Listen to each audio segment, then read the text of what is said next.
अगली अपडेट यह है कि कल मौलाना फजलुर रहमान और बिलावल भुट्टो जरदारी साहब नवाज शरीफ साहब को मिल रहे हैं और नवाज शरीफ साहब को देखना होगा। लेकिन नवाज शरीफ साहब यहां पे मुझे लगता है गड़बड़ है। नवाज शरीफ साहब का एक वाहिद मकसद इन तरामीम को लेकर आने का, क्योंकि इन्होंने तो मुसवदा काले शौपर में आया था ना, अब इनका वाहिद मकसद था कि काजी फायज ईसा साहब की किसी तरीके से बहाली और काजी फायज ईसा साहब की एक्सटेंशन, और वो तो काम बढ़ता हुआ नजर आ रहा है, वो तो पूरी की चीजें सारी बढ़ती हुई नजर आ रही हैं। तो मुझे लगता है कि नवाज शरीफ साहब इसमें डंडी मारेंगे। लेकिन जब मैं ये वीडियो रिकॉर्ड कर रहा हूं, जब मैं आप तक ये खबर पहुंचा रहा हूं, तो ये खबर एज इट इज है, जिस तरह से मैंने अंदरूनी कहानी पूरी अंदर खाते जो चल रहा है वो मैंने आपके सामने रख दिया। अच्छा जनाब, अब आ जाते हैं थोड़ा सा नंबर गेम के ऊपर, क्योंकि नंबर गेम भी बहुत बहुत बहुत बहुत इंपॉर्टेंट है इस टाइम। नंबर गेम तो बहुत इंपॉर्टेंट है।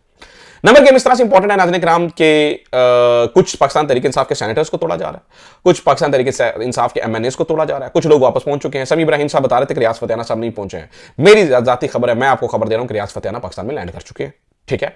और मैं आपको ये बता दूं कि सेनेटर्स जो हैं वो दो सेनेटर्स इस वक्त पाकिस्तान तहरीक इंसाफ के तोड़े जाने के दावा हो रहा है, एक मर्द सेनेटर और एक औरत सेनेटर। इससे पहले मैंने नाम नहीं लिया था, लेकिन चूंकि समी इब्राहिम साहब ने नाम ले लिया है तो मैं भी थोड़ा आपको बता दूं, क्योंकि मर्द का तो पक्का खातून के ऊपर शक का इजहार किया जा रहा है, और खातून का नाम है डॉक्टर जरका, सेनेटर डॉक्टर जरका।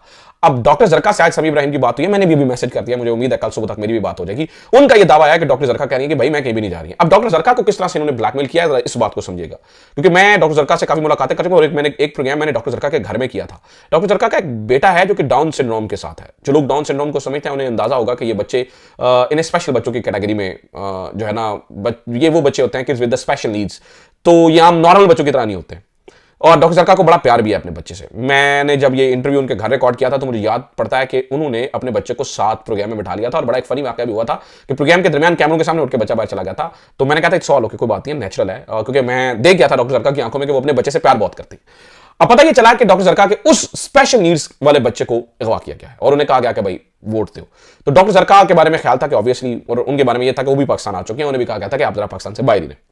तो आज शाम से खबरें चल रही थी कि डॉक्टर जरका भी गई, उन्होंने भी विकेट दिख गई है। लेकिन सभी इमरान साहब ने कंफर्म किया कि डॉक्टर जरका कहती है मैं इमरान खान को छोड़ने का सोच भी नहीं सकती। आपने सोच कैसे लिया कि मैं इमरान खान के खिलाफ जाऊंगी और इमरान खान के खिलाफ वोट दूंगी? तो लिहाजा डॉक्टर जरका के बारे में जो लेटेस्ट अपडेट आई है वो भी इस वक्त जो है ना वो डटी हुई है। लिहाजा तहरीक इंसाफ के बंदे हर बदलते लम्हे के साथ सूरत हाल और इंफॉर्मेशन तब्दील हो रही है। कभी इधर बंदे इधर से उधर जम मार जाते हैं, कभी उधर से इधर आ जाते हैं। तो नंबर गेम आपको हर घंटे के हिसाब से तब्दील नजर आएगी। इसको आपने पत्थर पे लकीर नहीं समझना है, आपने ये नहीं समझना है कि जनाब ये फाइनल हो गया है। भाई हर घंटे के हिसाब से चीजें तब्दील होंगी, और इसी तरह से चल रहा है। अब जो दो इस्तीफे आए हैं वो बहुत इंपॉर्टेंट है, वो मैं जरा आपके सामने रख दूं कि ये दो इस्तीफे कौन से हैं, ताकि आपको अंदाजा हो जाए कि चीजें किस तरफ जा रही हैं। नाज़रीन किराम, ये दो इस्तीफे आ रहे हैं अख्तर मेंगल साहब की जमात से, और जो सियासी पंडित हैं वो ये कह रहे थे कि अख्तर मेंगल साहब के जो दो बंदे हैं उनके ऊपर तकिया किए हुए हैं इस वक्त ताकतवर, और वो समझने कि अगर तहरीक इंसाफ के बंदों का मुश्किल हुआ तो इनके दो वोट तो हम पड़वा ही लेंगे अख्तर मेंगल साहब।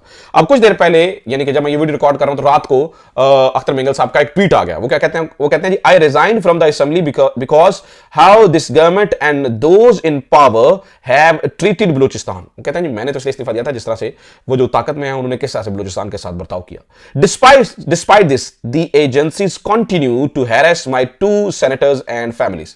इसके बावजूद कि मैंने इस्तीफा दे दिया और सारा कुछ, इसके बावजूद हमारे जो दो सेनेटर्स हैं उनको और उनकी फैमिलीज को एजेंसीज जो हैं वो हिरास कर रही हैं, ठीक है। और उसके बाद उन्होंने कहा जी my only remaining option is to ask the senators to step down. मेरे पास आखिरी हाल ये बचा है कि मैं अपने दोनों सेनेटर्स को कहूं कि आप स्टेप डाउन कर दें। You have left us with no other path. आपने हमारे पास कोई और रास्ता नहीं छोड़ा है। तो नाज़रीन किराम, कहने का मतलब यह है कि अख्तर मेंगल साहब के अगर ये दो इस्तीफे आ जाते हैं तो फिर तो मुझे लगता है कि इस अमेंडमेंट को छोड़ के भी अख्तर मेंगल साहब ऑलरेडी वो सियासी धारे से निकल गए हैं। ये बहुत बहुत नुकसान की बात है। अख्तर मेंगल साहब का सियासी धारे से निकलना बहुत नुकसान की बात है। खुदा के लिए अकल को हाथ मारें। और उसके बाद अभी उनके दो बंदों के बारे में भी जो इतलात है कि वो भी उन्हें स्टेप डाउन के लिए यानी कि रेजिग्नेशन के लिए कह दिया है। ये तो अमेंडमेंट्स होती जाएंगी, आती जाएंगी, लेकिन आप एक जमात को इस तरह से ट्रीट करें और उनके बंदे इस तरह से जाएं, मुझे लगता है कि पाकिस्तान के लिए बड़ी खौफनाक चीज़ होगी। अल्लाह ना करे कि इस तरह की कोई चीज़ हो और ये चीज़ें जो है ना वो हमें होती हुई नजर आए। तो नाज़रीन किराम, यानी इस वक्त